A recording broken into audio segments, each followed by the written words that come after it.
Okay, here's a little mystery for you all. Um, I've connected up the chassis to the variac, and I measured all the filaments of each and every tube, and the tubes seem to work fine. However, and I changed one of the power resistors that limit the B plus voltage or current, because the original resistor that was there, which is this one, measured something like 600 kilovolts, whereas the schematic says it should be one of 1 kilovolts, kilo ohm. So this measures 600 kilo ohms or thereabouts, and the resistor should really be maximum of 1 kilo ohms. Okay, so I changed that resistor. That didn't help. I measured all the filaments of each tube, and they seemed to measure out fine. I also measured the switch, or rather the working of the switch, and okay, I'm not going to touch anything because it's live for the moment, but you see, let me zoom in.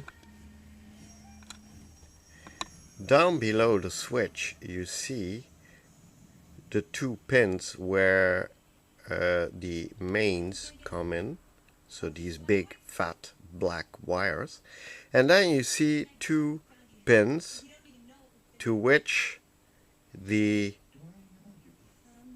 to which the switch connects through to, and I measured them out. They measure fine, so the switch really works. Oh, by the way, this is a hot chassis.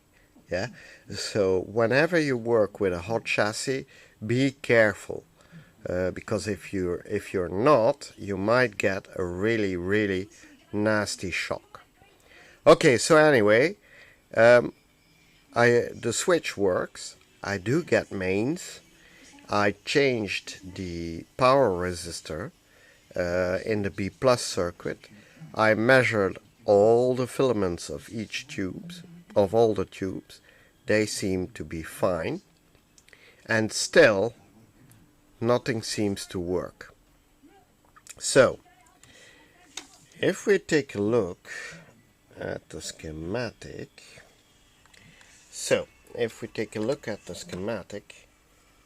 you see down here you see this resistor. I changed that one. That measures fine. All the filaments of each tube, and there are 5 filaments, so there's one here for the rectifier tube, then there's one here for this tube, one for this one for that one, and one for the amplifier tube.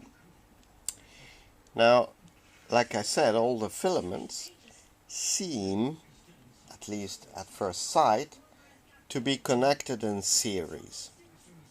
So immediately one would say, okay, well, look for the break in the circuit. The most obvious thing you would look at are the filaments.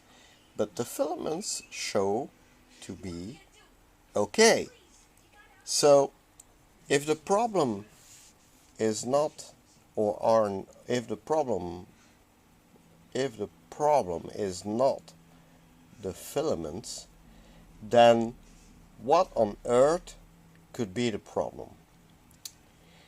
Well, the next best thing I should do, I think, is to connect up all the filaments, and I should find out whether the filaments are either in parallel mode or in series mode. I would tend to say they are probably in series. But no matter whether they are in parallel or in series, the next best thing to do is to see whether there's a break in the circuitry that gives the filaments power. Because obviously if the filaments are not going to glow or to heat up, then obviously the radio won't work, since it will assuredly not get any B+ voltage coming from the rectifier tube. So yeah, the next thing I'll be doing is checking the filament circuitry and see whether I can find any break or any bad part in the circuit. So according to the schematic, if we go down,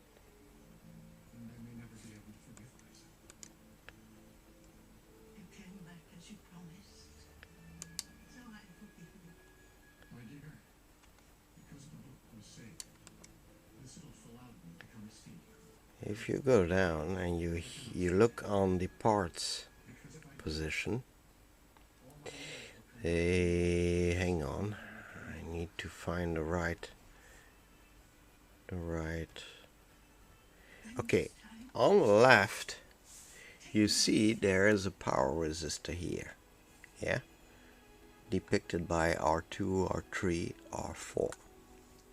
Now if you take a look, if you take a good look at it, and then you look at this, then you see that somebody tacked on a power resistor of 39 ohms in parallel with the resistor which is in here.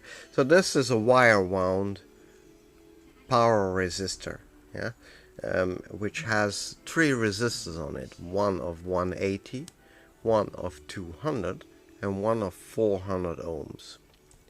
Now I measured each one, and only this resistor gives a certain amount of resistance. Actually it measures, if I'm not mistaken, 41 ohms. Let's have a look. I need to get a good connection. Hang on, like this, and then we connect the other one here. Okay, so if you look at my multimeter, you see that the resistance is 41 ohms. So they connected at 39 ohms in parallel with the 180 ohms resistor here. Now I'm not sure if this resistor in the original power resistor works or not. So it's possible that it's broken and they just use the pins of the resistor to attach this one. But then why would they put a 39 ohms resistor instead of a 180 ohms resistor? So that's a bit of a mystery.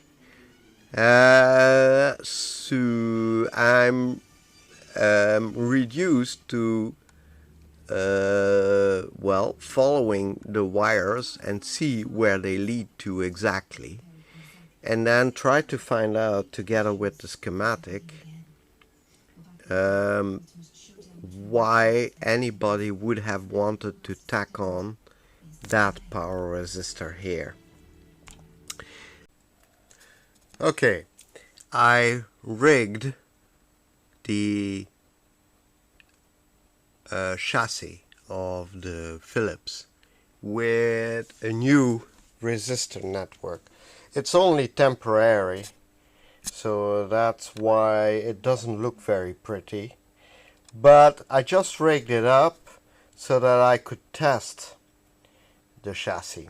And actually, you know what, it sort of works, but there are still two things that need to be, well, fixed, I would say. That is that the voltage for the bulb, this bulb, is way too low. So the filament of the bulb glows, but very slightly. So almost not visible. I have to make it completely dark to see it. However, there's a much bigger problem. Okay, there are two. First of all, this power resistor, the green one, was completely shot. I mean, no conductivity whatsoever. So that is why I rigged these two resistors up, just so that I could test the radio. However, they are way too low in wattage, so I will need to find a resistor of, I think, 10 watts that will replace these two, because this one is 2 watts and this one is 3 watts, and that's way too low. They get far too hot. Anyway, so that's one problem. The other problem is that this tube, which is, let me look it up. That tube is, okay, here is the schematic. So let's have a look. The tube has a shielding, and if I'm not mistaken, it's the B1 tube. And the B1 tube is, hang on, I'll tell you in a second. The B1 tube is a UL41, which is, in my opinion, the detection tube and the local oscillator. Yeah, actually I am fairly certain that is what it is, the tube. Now, unfortunately for us, well, for me and for you, the UL41, which is the large one next to the red capped one, this is the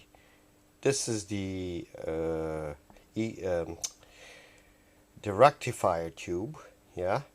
So this is the tube I was talking about, and there is, you see, a metal shield around it normally.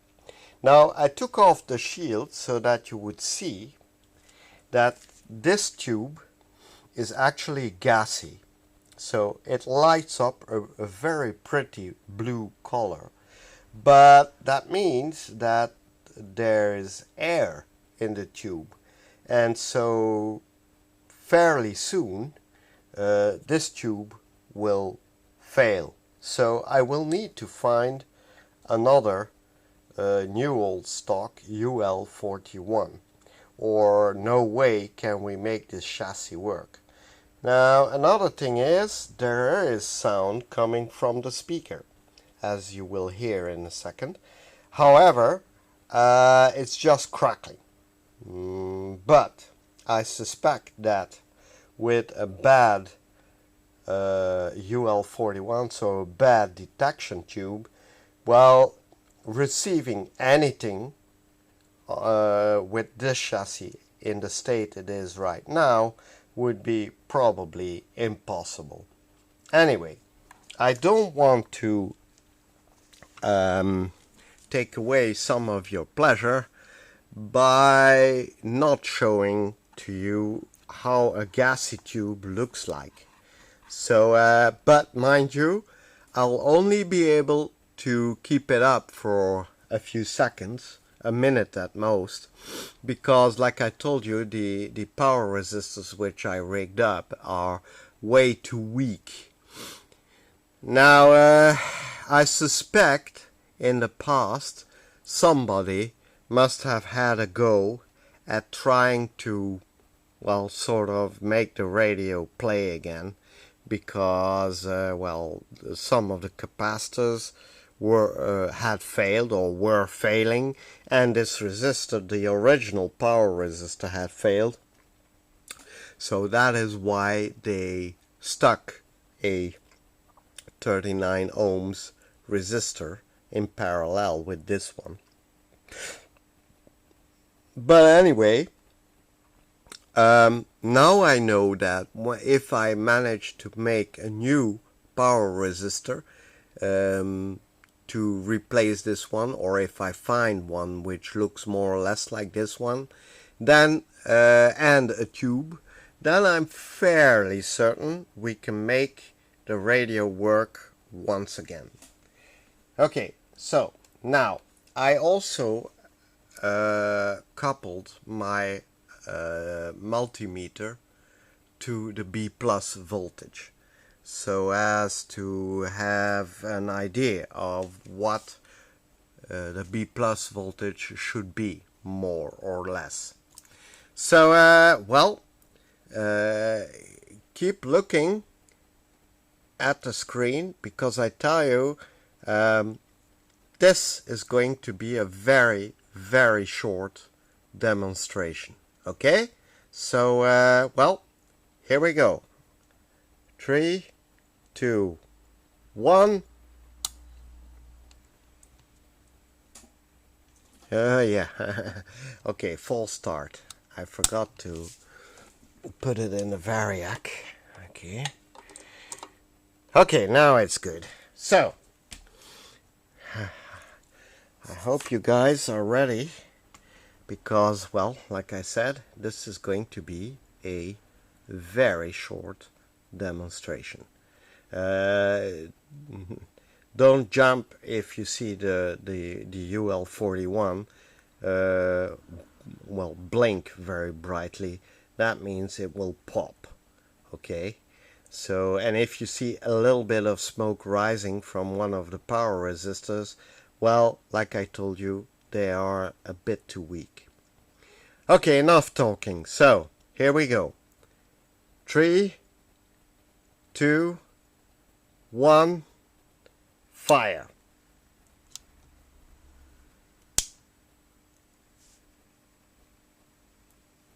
Okay, there go the filaments.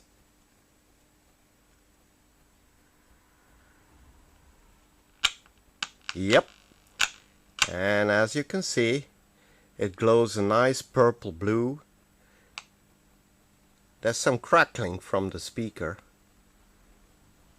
but that's it.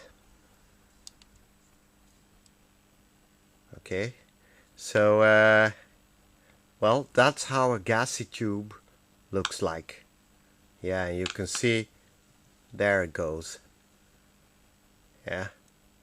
Okay, so that's it.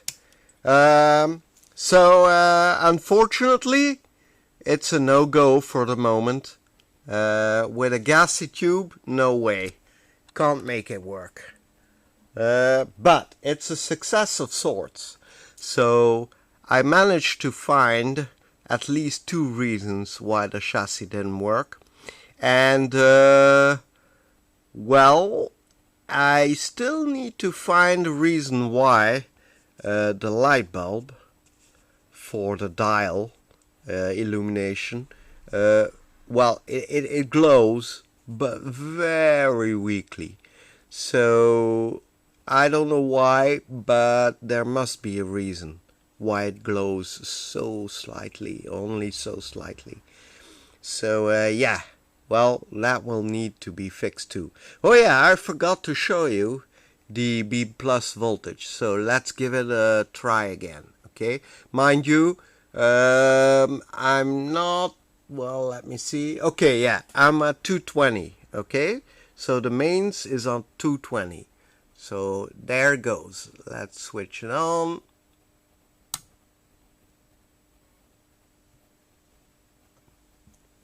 Yep, there it goes.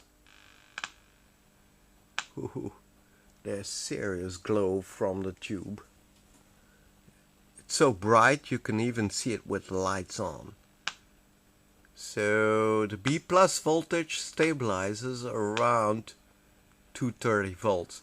But of course with the local oscillator tube, as you can see, blinking, okay, I think I saw one of the filaments pop. Well, yep, well, that's it. So I hope you enjoyed it as much as I did. It was a little bit spectacular to see that blue glow, in the tube. Well, I'll be back with another update as soon as I get all the right parts to fix the radio permanently. Until then, of course, you'll have to show a little patience. Anyway, I'm glad you enjoyed it. At least I hope you did. And I'll be back as soon as possible with another update.